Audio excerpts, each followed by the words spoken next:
Hello Dunbar students, Miss Wilson here.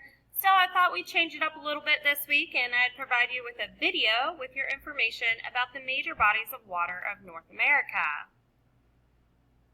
Check out this map. Here along the Canadian border, you'll see the St. Lawrence River, the Great Lakes, and up here on the western coast, the Columbia River. In the middle, you'll see the Missouri River connects to the Mississippi River, and we have the Ohio River, which also connects to the Mississippi River.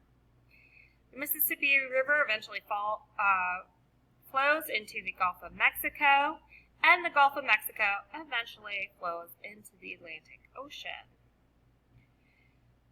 In our basin and range region, we have the Colorado River, and you'll see here the Rio Grande, which also runs through parts of the basin and range region. And again, on our west coast is the Pacific Ocean. So we've talked about the Pacific Ocean and the Atlantic Ocean and their significance and importance to trade. So if you forgot, go back to our continents and oceans slides and look over those Pacific and Atlantic Ocean slides to refresh your memory as to why they're important. All right, let's talk about the Mississippi River. Mississippi River is our longest river in North America. It starts in Minnesota and works its way all the way down to Louisiana and the Gulf of Mexico. The river played a big part in shipping goods from one part of the country to another. So think about that Missouri River all the way out here. We have the Ohio. So all of those tributary rivers flow into the Mississippi River, and all those branches kind of help connect that flow of trade and shipping goods. Also, our Europeans would cross the Atlantic Ocean. They could then travel into the Gulf of Mexico and up the Mississippi River to further explore and claim land. The Ohio River, we said, connects into the Mississippi River. At one point, the Ohio River is called the Gateway to the West. The reason for it being called the Gateway to the West is when we talk about colonialism, Europeans began to settle along the eastern coast of the United States. And the Appalachian Mountains kind of acted like a natural border. So at several points, Britain says that colonists cannot go past the Appalachian Mountains. So when we do eventually start exploring west, the Ohio River plays a big part in us being able to use the river to travel down and explore the land further. So this is one of our original gateways to the west. All right, here's our Missouri River. And again, that also plays an important part of traveling west. Just think you could follow down the Ohio River, connect over on the Mississippi to the Missouri River, and continue to travel further west into the land. Lewis and Clark also used the Missouri River to travel and explore the Louisiana Purchase for Thomas Jefferson.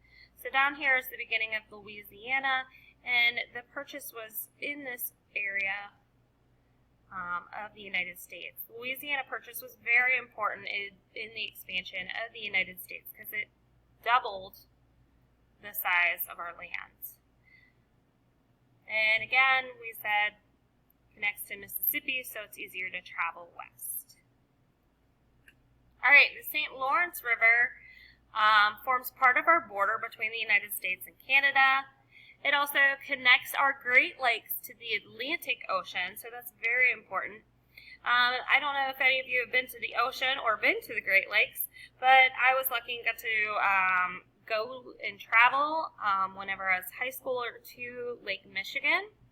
And I was kind of surprised how large Lake Michigan is. You cannot see from one side of the lake to the other. It is extremely large. In fact, I've watched shows, documentaries and stuff about waves being so large that they've actually capsized Navy ships on the Great Lakes. So the Great Lakes are pretty big. And so those really large ships can travel into the Great Lakes. So that St. Lawrence River helps them connect from the Atlantic Ocean into the Great Lakes. And that allowed us to form port cities along the lakes and along St. Lawrence River. So this is a major, early on in American history, this is one of our major areas for being able to ship goods. And then also early explorers used the river to claim lands. All right, the Rio Grande. The Rio Grande, as I've said before, is a natural border between the U.S. and Mexico. You also see it helps form part of the state border for Texas. It's a long, winding river. It flows through some of the driest parts of our country, that basin and range region. Sometimes the water in this river is really deep, but other places are so shallow that you can just walk across it. And it flows from some of those really flat areas to some areas that have more canyon-like structures, as you can see up here. All right, the Columbia River. It was also explored by Lewis and Clark, and it flows from Canada into the Pacific Ocean. So you just got to know it was important because Lewis and Clark explored all the way to the ocean by using part of the Columbia River. All right, Colorado River. Colorado River, as I've told you, starts in Colorado. It eventually flows to the Pacific Ocean because it is on the west side of that continental divide. So, west side of the Rocky Mountains. Okay, and it starts in that Rocky Mountain region. It flows through the basin and range. And this wonderful river is given credit for forming the Grand Canyon. So over many, many years of it flowing, it's eroded away through the rock and formed the Grand Canyon. This river was explored by the Spanish. When we talk about Spanish explorers, we'll talk more about that. All right, the Gulf of Mexico. Why is the Gulf of Mexico important? Well, like I said before, when our early explorers came across the Atlantic Ocean, they were able to use that Gulf of Mexico to go up into the Mississippi River to explore more land further in the heartland of North America. All right, so Atlantic Ocean. In case you forgot, here's our Atlantic Ocean.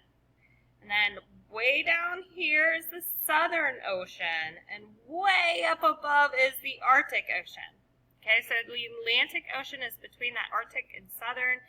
The Atlantic Ocean is east of North and South America. It's on the eastern side of those continents, and it is west of the continents of Europe and Africa. Okay, so here's our Atlantic Ocean. And as you've heard me say many, many times already, our European explorers sailed across the ocean, trying to find Asia, actually, and they didn't realize this land was here. So, ta-da, they found new land. And so they wanted to explore it, so they would use the Atlantic Ocean as their means of travel to the New World. All right, the Pacific Ocean. So the Pacific Ocean is on our west coast. It's also on the west coast of South America. And then it is on the east coast of Asia and the eastern regions of Australia. So remember, the Indian Ocean would be over here somewhere. Again, way down here is the Southern Ocean, and way up here is the Arctic Ocean. And the Pacific Ocean is in between those two. So the Pacific Ocean would have been used by early explorers if they navigate their way to the western coast of North America, or some of them would travel all the way down and around South America. Then they would continue to travel west to Asia for spices and other goods. Then later on, you guys talk about it in U.S. history too. You're going to learn about people traveling from Asia and China and traveling to North America for a new life, for a new chance at land, and they're looking for economic freedom and political freedom as well. We also have more Europeans around that same time also coming over to North America for those freedoms. But that, again, is in U.S. History Part 2.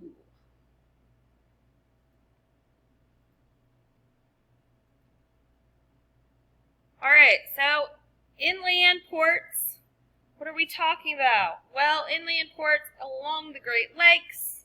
Already talked about some of that when we talked about St. Lawrence. The Great Lakes were important for those port cities.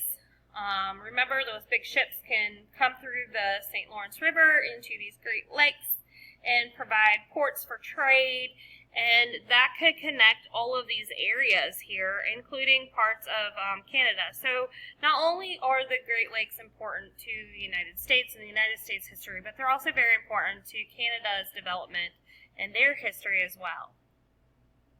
Thanks for joining me today. I hope you learned all about the major bodies of water.